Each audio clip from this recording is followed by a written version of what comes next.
What's up, guys? Mike here, and it's been a minute since I made a video. I feel like that's the way that the last video started. It's been a minute. But it's just, I've been busy. And if you hear kids screaming and stuff upstairs, it's fine. Just ignore it. Kids are a good thing. And kids will keep you young. That's what I've found out later in life. I'm about to be 41 actually, and I just had a baby son born, and it's fantastic. They keep you alive, like they keep your spirit alive. A lot of people say, well, I don't want to have kids when I'm that old because I want to be able to go out and do all the selfish things that I want to do, which is totally fine. I've already done a lot of selfish things, lots of selfish things. I've done things that I could sit here and talk for hours about the craziest shit that I've done all over the world. But that's not what I'm going to do today. I've already done a lot of crazy, selfish shit. And right now I'm in my raising kids phase. And sometimes I feel like they're raising me. But anyway, I'm tired, I'm wore out, I am busy, but it's all good. So today I came out as an atheist. So today, that sounds so funny to say that. Today, I guess I kind of outed myself to my small world. So YouTube, this is big world, right? This is like people I don't know. I don't know you. But I guess I outed myself today to the people that do know me. So I'll keep you updated on how that goes. I think as an atheist, I think I feel a lot less judgmental than the Christians will be. We'll see. But as again, I'm not actually an atheist. I'm not an atheist. I don't like to nail myself down to a specific ist or ism. I hate labels. But I do like to use the word atheist because I feel like it's the most triggering thing. It's like the most triggering thing. It's the most triggering thing that you could say outside of I'm a Satanist, and Satanism doesn't bother me any more than Christianity bothers me now that I'm an atheist. Oh God, I'm so triggered. I had this, we have a friend who, she's a little mentally challenged, like, diagnosably, right? She's considering becoming a Satanist. And I got somebody else that I know, I wouldn't call her a friend, that is dating a Satanist or something. I don't know. I think it's interesting. I think it's also silly, but it's not like a concerning thing to me.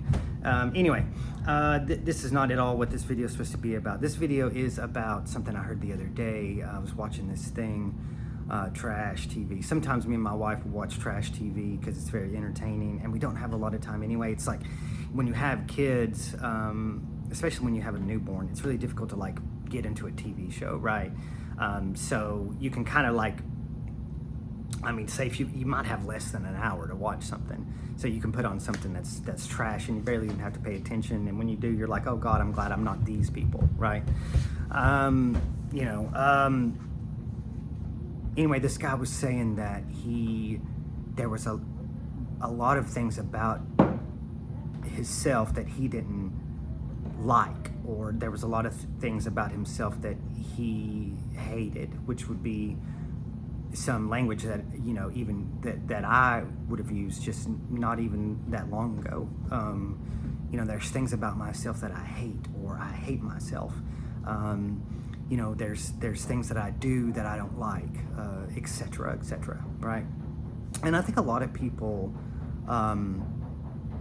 struggle with that. I think a lot of people say that same thing, and I think a lot of people struggle with those thoughts, those, especially when you get called, Lord, I don't know what's going on upstairs, but it's wild. But when you get called out on something, then maybe you'll be like, oh man, I hate that about myself, and you kind of get this self-loathing kind of place. But it can be very dangerous. Those thoughts can be very, very dangerous. I know this from firsthand experience, but I will tell you that, and this is why I'm speaking on this, that I no longer have those thoughts.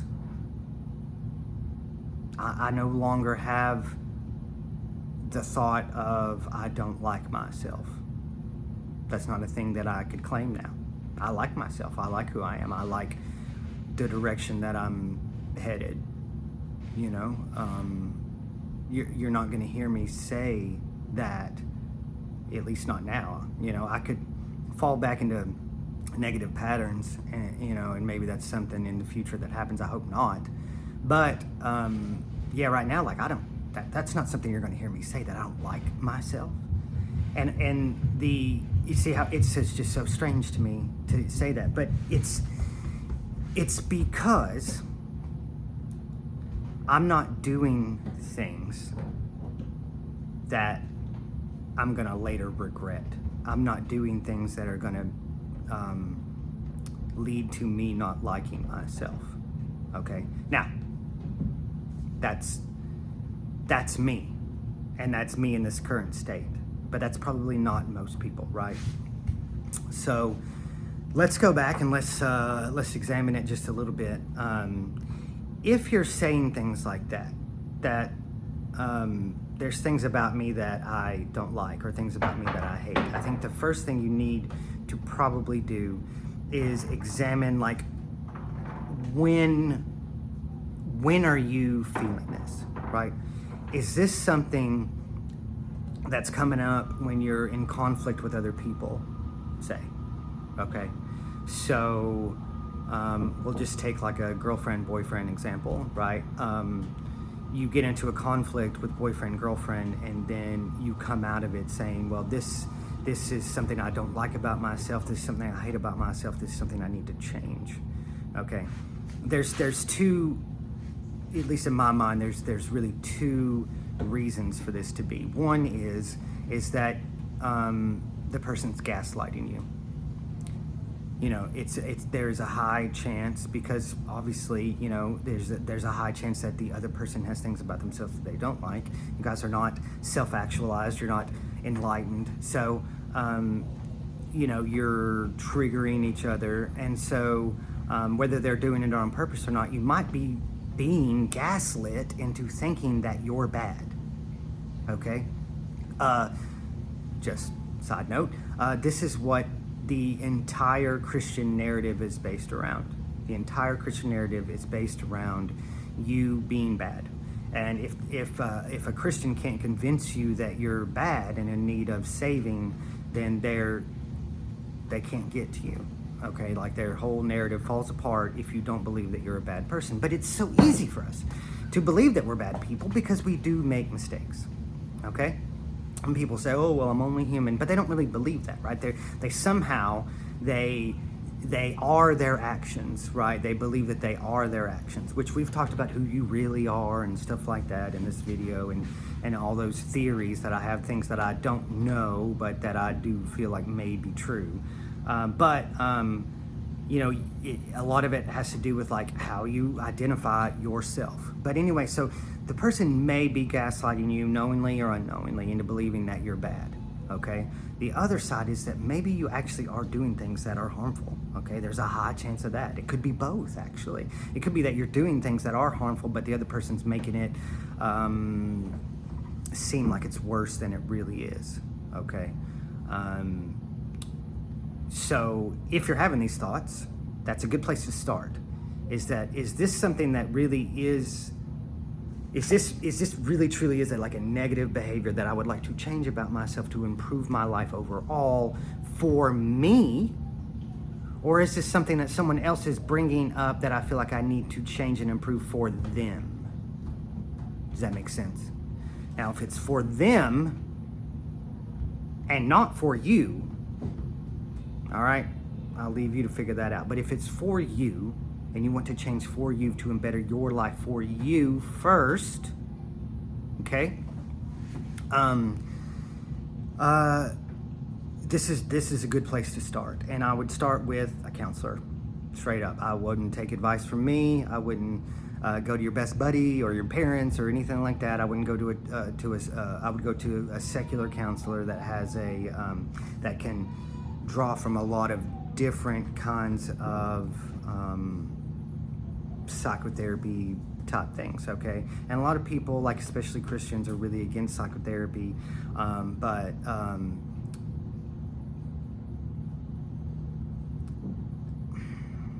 so, right? Like, if this thing is proven to work, now I wouldn't go necessarily to someone that's going to put you on drugs, okay? Drugs would be for, like, say if you had a suicidal ideation, you got hospitalized, okay? Now this happened to me, right? Like, I wanted to kill myself, right? And so I saw someone who was, who put me on some medication, right? And that worked, and that really worked. Okay, so, but you know, it depends on your degree of fucked upness. A lot of it does, you know, as to whether you need medication or not. It's not for me to decide, but you might not need it, is what I'm trying to tell you. What you probably do need to do is to not self-medicate. Okay, so this was my big problem, right? I'm coming up on, I think it'll be 3 years in December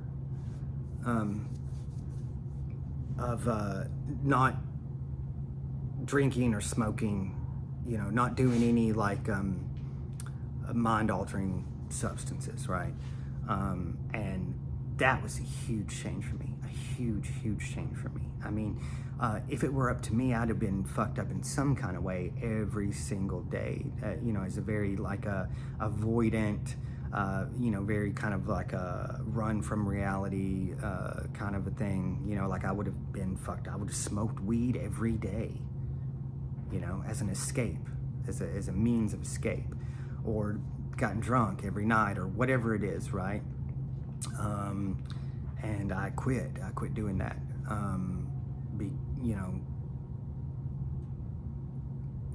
my circumstances were, you know, largely based around religion is sort of what cured me from, I wouldn't say cured me. How do I? It helped. I'll say it helped. But I had to do the work, right? I'm the one that quit drinking. I'm the one that quit smoking. I'm the one that quit, you know, behaving like a total dick, you know. It's profoundly changed my life. So to stop self-medicating is a big plus, right? A big plus. And I mean, this is what I mean. Am I saying that you can't go out and have drinks with your buddies or go, the weekend to whatever?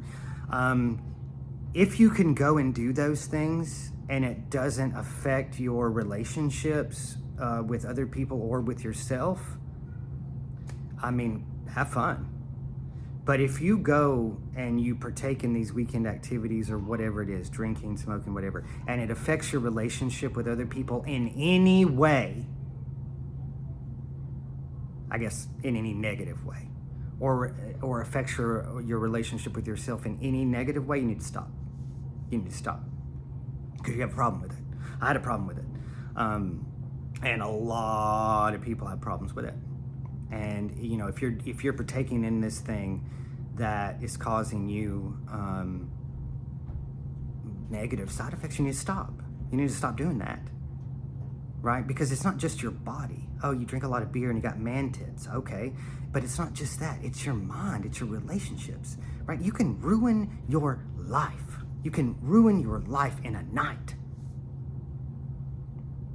Stop doing that. Okay? And it's easier said than done, but this is definitely a road that you wouldn't go down. Maybe if you go out drinking, 3 nights a week, maybe cut it down to 2, then cut it down to 1. I don't know. Whatever you got to do, baby steps. For me, it was cold turkey. Okay? But obviously, don't do things that are fucking up your relationships with other people, your relationship with yourself, and can potentially ruin your fucking life. Okay? Now, if you're one of the people that can drink and have fun and it doesn't affect your relationships and you're like a happy drunk or whatever it is, okay, you're probably the rarity, and keep doing you, man. That's not I don't necessarily think that's necessarily a negative thing, but keep an eye on it, Anyway, what happens is that no matter how you feel now about yourself, and if you hate yourself, I hated myself real bad. If you hate yourself, you can have relief. You can get relief. You just have to start down the road to start to clear out all of that shit. Imagine you're like, I don't know why I'm in the basement, but imagine you're like some kind of water pipe or drain pipe, and you got all kinds of shit in there, and you got to rinse all that, get all that shit out, and eventually you can actually get to a place where you are making daily decisions that make you feel better about yourself and make you like yourself. For the first time in my life, I like me. And that, man, let me tell you, that's better than any fucking drink. That's better than any fucking smoke. That's better than any sex, any other person. It's the best feeling you can possibly have, where you go throughout your day and you know that the decisions that you are making aren't leading you down a path of self-hatred or self-loathing, and that you're actually, every day you live, you're leveling up instead of leveling down, and that you don't hate yourself, and that you can go throughout your entire life and your entire existence, and you don't lay down at nighttime, put your head on the pillow and regret your decisions. I don't regret my decisions on a daily basis. I don't regret. I feel really, really bad about things that I've done in my past. Who it almost feels like a different person that did those things. I know it wasn't, it was me. But I feel really bad about those things. But I don't necessarily wouldn't change things, right? And I don't have any regrets going through my day because I've done enough work to get to a place where I like me. I make decisions that make me better. Now, today, I could, like I said, I could do it. I could go out today and I could get drunk and I could fall down the metaphorical ladder, and I would regret that. I would probably regret those decisions, but I'm not going to do that. I'm not going to do that. And I can say 100% I'm not going to do that. 100% that I'm not going to do something today that's going to lead to regret or lead me to not like myself. And you can have that same freedom too, but you got to start the process. The first process is to examine: do you really hate yourself, or somebody else making you believe that you hate yourself, or making you feel bad about yourself, gaslighting you? If there is real things that you want to change about yourself, which I'm not talking about, I want like self-improvement. We all want self-improvement. I work out every day to try to self-improve myself, right? Or whatever it is. That's not what I'm talking about. I'm talking about like real deep-seated things that you need to be healed from. You can start that process. Okay, you start that process, and the usual start of it is talking to someone you don't know, getting a third-party, non-biased opinion on what's going on with you, and they will tell you things that you didn't think about. Guaranteed. If nothing else, if you get nothing else out of therapy, your therapist will point something out to you that you hadn't thought of. Guaranteed. I guarantee that. And then you're like, okay. That's interesting. I never thought about it that way. That'll happen. Guaranteed that'll happen. Maybe not in your first trip, not in your first visit, because a lot of people are very closed off and very skeptical in their first visit. But if you keep going, right, eventually your therapist is going to point something out to you that you didn't think about before. Anyway, you can start the process. You can have freedom from self-loathing. You can. And you just got to start. So just do it today. I don't know. Make the phone call today. Maybe don't go out and drink tonight. What day is it? It's Saturday. Sunday special. Should I have a Sunday special tomorrow? Maybe. We'll see. See how damn busy I am. I came out as atheist today, so maybe I'll get a bunch of pushback, and then I can comment on that tomorrow. That might be a good idea for a video. I'm not going to really push back on other people because I'm not interested in changing people's minds. That's the difference between me and Christians. I'm not interested in changing the Christian to the atheist, but depending on how good of a Christian you are, you might try to convince me that I'm wrong. Hopefully, without putting me down. We'll see. The only thing I think about Christians is they shouldn't be in positions of power. I think if you're a hardcore Christian, you shouldn't be in a political position or anything like that, because you cannot help but make decisions based on your false religion. Anyway, video for another day probably. Just, you know, you can have freedom from self-hatred. You just have to start that journey. And I know this to be true because I've done it. And if I can do it, shit. Man, if I can do it, any of y'all can do it, because I'm dumb. I'm a straight dumb motherfucker. I'm one of the dumbest motherfuckers that I know. And if I can pull this shit off, like, you might make it look damn easy.